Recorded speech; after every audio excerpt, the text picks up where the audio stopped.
마태복음은 유대인들을 의식하여서 기록된 복음서입니다.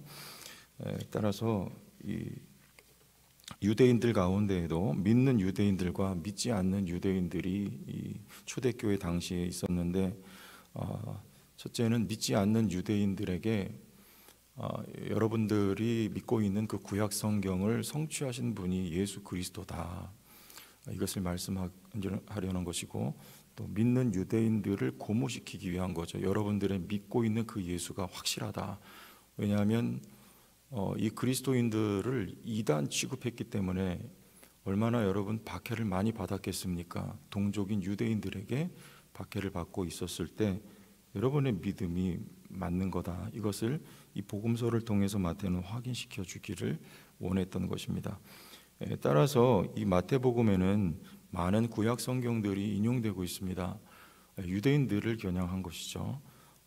또 용어를 사용할 때에도 유대인들에게 익숙한 용어들이 마태복음에는 사용이 되고 있어요. 대표적인 예를 들면 하나님의 나라라는 표현을 쓰지 않고 하늘나라, 천국, 이런 표현들을 쓰고 있습니다. 왜냐하면 유대인들은 하나님의 호칭을 직접 언급하는 것을 싫어했기 때문에 마태는 그들을 의식하여서 이런 표현들을 쓰고 있는 것이죠.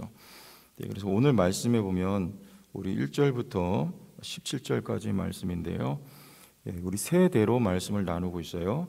2절부터 6절 상반절까지 아브라함에서 다윗까지, 또 6절 하반절에 11절까지 다윗에서부터 포로기까지, 그리고 포로기 이후 예수 그리스도까지, 이렇게 세 대로 족보를 기록하고 있습니다. 먼저 1절 말씀에 보면 아브라함과 다윗의 자손 예수 그리스도의 계보라, 이런 말씀을 하고 있죠. 여러분, 아브라함의 자손이며 다윗의 자손이다. 하나님의 나라를 우리는 이 말씀 표현 속에서 발견할 수 있습니다. 아브라함에게 하나님이 창세기 12장에 해주셨던 약속은 땅과 자손이죠. 땅과 자손, 주권자는 하나님이시다. 이게 하나님의 나라의 성립 요건이지 않습니까? 하나님 나라의 왕은 누구냐? 다윗을 넘어 예수, 구원자란 뜻이죠. 그리스도, 메시아입니다. 예수 그리스도가 왕이다. 하나님의 나라, 내가 하나님의 나라, 주님께서 말씀하셔서 너희 가운데 하나님의 나라가 있느니라. 예수의 인격 속에 하나님의 나라가 있는 것이죠. 먼저 첫 번째로 2절에서 6절 상반절까지 아브라함부터 다윗까지 이렇게 나누었습니다. 이 첫 번째 대목에서 우리 눈에 이렇게 들어오는 우리 세 명의 여인들의 이름이 나옵니다. 원래 족보에는 여인들의 이름이 등장하지 않는데 이 마태 족보에 여인들의 이름이 등장하고 있어요. 우리 3절 말씀에 보면 다말이라는 여인이 나오고, 5절에 보면 라합과 룻이 나오죠. 그 다음에 나오는 바세바도 물론 이방 여인이지만 이 세 명 모두 이방 여인. 다말과 라합은 가나안 여인이고, 아시다시피 룻은 모압 여인입니다. 이들 모두 다 죄인을 통칭하는 거예요. 특히 라합이라고 하는 여자는 창기잖아요. 죄인들, 이방인들인데 이들의 이름이 이 거룩한 계보 속에 들어갔다라고 말씀하고 있는 것이죠. 이것은 곧 앞서 언급한 아브라함에게 하나님이 주셨던 그 약속이 성취된 것을 우리에게 말씀하고 있습니다. 모든 민족이 너로 말미암아 복을 받으리라.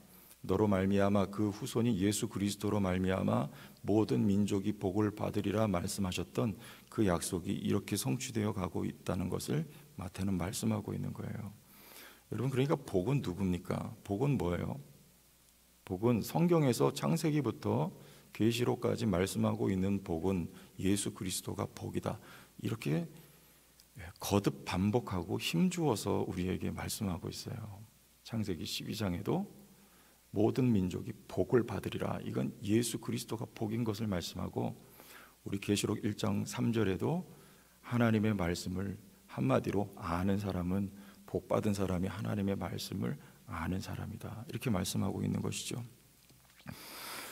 여러분, 이것을 믿으시죠? 우리는 예수가 복이다. 이걸 확실하게 믿고 나가야 돼요. 여러분, 이게 복의 근원이에요. 복의 근원. 여기서부터 모든 가지가 뻗어나가는 것입니다. 시작되는 거예요. 시작이 잘 돼야 나중도 잘 되는 거 아닙니까? 어제 요한 3서 말씀에도 내 영혼이 잘됨 같이 범사가 잘 되고 강건하기를 간구하노라 그랬어요. 영혼이 잘됨 같이 예수가 복인 것을 확실하게 믿고 예수를 영접하고 예수를 의지하고 살아가는 사람들, 이 사람들이 범사가 잘 되고 또 강건한 은혜도 더하여지는 것입니다. 마태복음 5장 말씀에 팔복이 나오죠. 거기서 말하는 복도 마찬가지예요. 복이신 예수 그리스도를 믿고 받아들인 사람들의 나타나는 특징이에요. 심령이 가난한 자들로부터 시작해서 의를 위하여 핍박을 받는 자까지. 예수 믿는 사람들은 그런 사람들이다. 예수 그리스도가 복이다라는 것을 말씀하고 있는 것이죠. 우리 두 번째 대목 6절 하반절부터 11절 말씀 중에서는 우리 특별히 눈에 띄는 대목이 6절 하반절에 이새는 다윗 왕을 낳으니라. 다윗은 우리아의 아내에게서 솔로몬을 낳고, 이런 표현이 나오죠. 우리아의 아내라고 말합니다. 다윗의 아내라고 말하지 않아요. 앞서 말씀드렸죠. 이 마태복음은 유대인들을 의식하고 쓴 책이에요. 유대인들의 인식 속에 밧세바는 다윗의 아내가 아니라 우리아의 아내다, 이게 강하게 각인되어 있는 것입니다. 왜냐하면 지금 유대인들은 다윗 왕국의 지금 이 이스라엘 나라의 몰락이 어디서부터 시작됐는가를 따져 올라가니까 다윗의 범죄함이다, 지금 이렇게 그들은 뼈저리게 느끼고 있는 거예요. 그래서 여기 마태는 그들이 가지고 있는 그 생각을 의식하여서 다윗의 아내가 아닌 우리아의 아내라고 지금 기록을 하고 있는 것입니다. 여러분, 다윗 왕국의 쇠락은 다윗의 범죄함에서부터 시작된 거예요. 여기서 범죄함이라는 것은 깊이 우리가 생각해 보면 어떤 윤리적인 것보다도 자기 중심성이에요. 내가 왕이라고 하는 거죠. 이게 죄의 본질입니다. 하나님이 왕이고 하나님의 통치하시는 나라인데 자기가 왕으로 나타나는 것이죠. 교만함이에요. 그래서 범죄하는 거예요. 그리고 인구조사도 마찬가지죠. 내가 이 나라의 주권자라는 인식이 강하게 부각됐을 때 그게 바로 죄의 출발이 되는 것입니다. 그리고 인생의 내리막길, 한 국가의 내리막길이 시작되는 것이죠. 여러분, 우리가 언제 잘 됩니까? 복 되신 예수 그리스도가 우리 삶의 왕인 것을 인정하고 믿고 나갈 때 우리는 항상 견고하고 안전하고 잘 되는 것이고, 우리가 범죄할 때 특별히 내가 내 삶의 주인이며 왕이다 이렇게 외치고 손들고 나갈 때 그 삶은 내리막길을 경험하게 되는 거예요. 그러나 우리가 한 가지 기억할 것은 내리막길조차도 은혜라는 것을 기억해야 돼요. 내리막길 내려가자는 말이 아니고, 여러분, 다윗이 언제 가장 많이 회개합니까? 잘 될 때 회개한 것보다 안 될 때 내리막길 내려가면서 절절히 회개해요. 여러분, 그 회개가 은혜입니다. 우리는 내리막길에서 사람 돼가고요, 내리막길에서 더 하나님을 찾게 되고 부여잡게 되고 회개하게 되는 거예요. 회개라는 것은 은혜며 회개라는 것은 복입니다. 그것은 깨달는다는 말이에요. 여러분, 깨닫게 될 때 사람이 성숙해지고 더 완성되어 가는 것이죠. 우리 가운데 깨달는 은혜와 회개 역사가 있기를 예수님의 이름으로 축원합니다. 마지막 세 번째 단락은요, 12절에 16절, 이 단락에서는 우리 16절 말씀 보면 이런 대목이 눈에 들어오죠. 야곱은 마리아의 남편 요셉을 낳았으니 마리아에게서 그리스도라 칭하는 예수가 나시니라. 여기서 마리아에게서, 이것은 마리아에 의해서 그런 말이에요. 지난 주 일전에 말씀드렸죠. 이게 수동태죠. 이렇게 신적인 수동태 그렇게 말하는데요. 마리아에 의해서, 이것은 마리아에 의해서가 아니고 하나님에 의해서 성령으로 잉태된 것을 뜻하고 있는 거예요.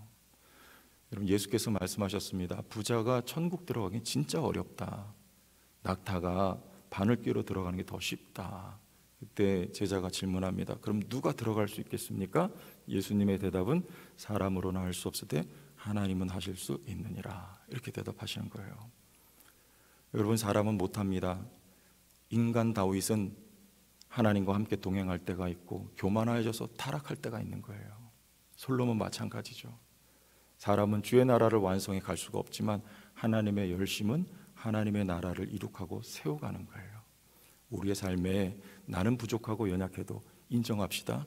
하나님의 의한 삶이 될 때 하나님의 열심에 의하여 우리의 삶이 더욱 완전케 되어간다는 것을 믿을 수 있기를 바라고요.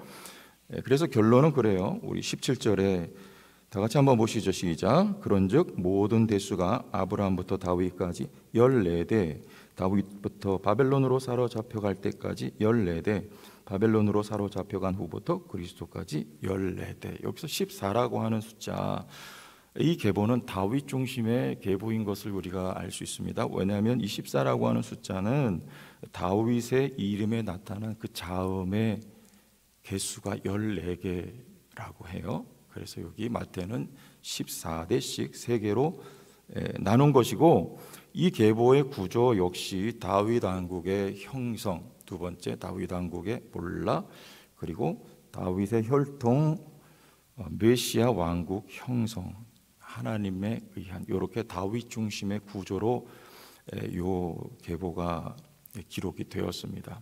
그러나 우리는 다윗 중심이라기보다도 예수 중심의 삶이 되어야 되는 거예요. 바울은 예수 중심의 삶을 이렇게 표현했습니다. 그리스도 안에서, 그리고 그리스도와 함께. 여러분, 전 인생이 그리스도 안에서 그리스도와 함께, 오늘 하루의 삶도 그리스도 안에서 그리스도와 함께 승리하는 오늘의 삶과 우리 성도교회가 될 수 있기를 예수님의 이름으로 축원합니다. 하나님 아버지, 은혜와 사랑을 감사합니다. 바울은 내가 그리스도와 함께 십자가에 못 박혔고 그리스도가 내 안에 사시며 우리는 그 그리스도의 믿음으로 이끌려 살아가는 존재라고 선언을 했습니다. 하나님, 주와 함께 주 안에서 오늘도 살아가게 하시고 교회가 예수 안에서 예수와 함께 승리하게 하여 주시고 역사하여 주옵소서. 예수님 이름으로 기도합니다. 아멘.